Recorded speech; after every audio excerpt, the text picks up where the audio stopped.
Warmest greetings. Gama lami uBusisiwe Boni, ngizalwa uNosipho Novikindugu, and igama lami lethongo is uNomkhulwane. Today I'll be getting into what tarot is and how it is I use it to read people.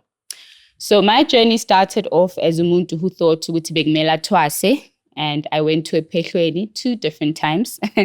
When I got there, I realized ukuthi it's not a space that I will finish my training, but rather there were things that I needed to get together to understand from a traditional as well as from a cultural aspect, because my history at home wasn't very traditional. And once I learned the things that I needed to learn from the different mpandes that I was part of, I was quickly removed by those that I'm guided with to carry on a journey that has been quite unique and quite special. So I read tarot, or rather I use tarot to read energies and to read people, but mostly my tarot readings are based on instinct, and I use tarot rather to represent and to expand on the energies that it is that I'm picking up. I also have mediumship skills, meaning I can speak to those that have been deceased, and I channel messages from the other side. So with regards to each journey, I'm learning the fluidity of umoya, the fluidity of energy, as well as the vastness of it. And there's a saying that comes out quite a lot, ukuthi indlela ibuzwa kwabaphambili. And I've realized rather, ukuthi we've been taking that quite literally, but looking at it from a very narrow perspective. So history goes far beyond what we can imagine. And it's important for us to expand, or rather to sijule on how it is that we do things. So as much as tarot may look modern and may look westernized, this is actually a very ancient tradition, because language is not just words or specific tongue, but it's also about symbols as well as numbers. And these are things that have been used way before any tribe or any culture adopted a particular language. So these are the energies that I'm pulling from, and we can assume that these are primordial waters that I'm reaching into to read and to be able to interpret messages from umoya and spirit.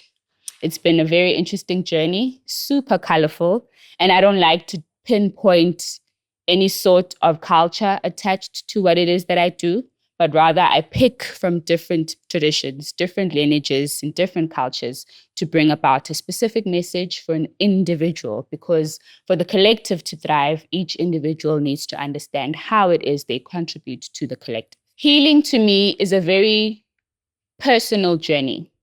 It's not something you can do in a group, because for the group to be able to understand itself and its role in the collective, each individual first needs to understand which cycles they're governed by. So for you to show up fully and you to be able to contribute in a way that is beneficial to the group, first you need to understand who you are as a person. And that goes far beyond igazi. It goes far beyond your surname. It goes far beyond the spaces and the places that you've occupied through your existence in life. So a spiritual awakening is basically you being introduced to who you are as a person and what it is your mission is la emhlabeni. And some of us have different cycles that we're governed by. Others are more in tune with what it is they need to contribute to the family. Others expand far beyond that, and it's about understanding the individuality that you bring to the collective that is bigger than the community, bigger than the nation that you occupy, bigger than the tribe that you come from. And abanye bethu are here to enlighten more than just the spaces that we are familiar with. So for the individual to be able to understand themselves, things like astrology, things like numerology, simplified, that would be the day you were born. Those are the things that bring into light who it is you are and what you're here to do. The first thing you can look at is your name. I'm learning ukuthi as abantu bakhula, igama lakho holds much significance. It may come from a parent, but I feel like each soul names itself, and a parent is rather inspired to call you a particular thing. And as we go on our spiritual journeys, our names change. Abantu abaningi have different names as they progress or they graduate in terms of umoya. And that also speaks to the individual collaboration or the individual contribution that you have to spirituality and to healing as a whole. So healing is a very personal and intricate thing, and you need to understand who you are based on your experiences, healing from them as well as growing from them, but also not being stuck in the loop of trying to relive or fix the past, but rather taking from the past in the present moment to help anchor and build a future.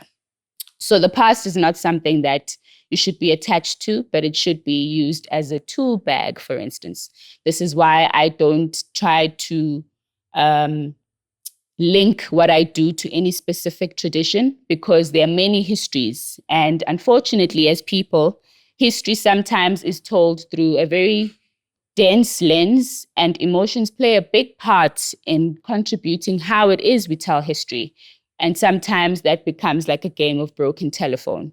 So that's why I need to indlela mayibuzwa kwabaphambili. It's not just about those you can see or those whose names you know, but it goes further than that. Understanding Guti, water is our mother, and the earth is our mother, and the sun is our father. And those are the parents that we need to look to, which is why astrology plays such a big role in me reading energies, because we do exist on earth, but we don't necessarily come from earth.